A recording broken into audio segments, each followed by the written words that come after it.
جتنا مال سال بھر فاضل بچا ہوا رہا اور سال گزر گیا ہے، اس پورے مال کا صرف 2.5% سال میں ایک مرتبہ زکوٰۃ نکالی جاتی ہے۔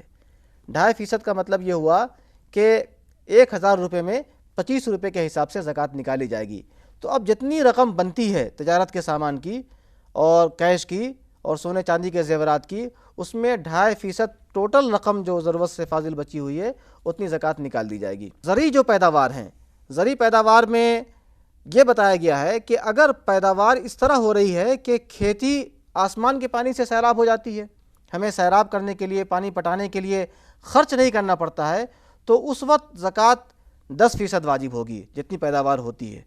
اور اگر ہمیں خرچ کرنا پڑتا ہے کھیتی کو سیراب کرنے کے لیے، پانی کا انتظام کرنے کے لیے، ہمارا خرچہ آتا ہے، تو پھر اس میں ریلیکسیشن دیا گیا ہے اور صرف 5% زکوٰۃ واجب ہو جائے گی۔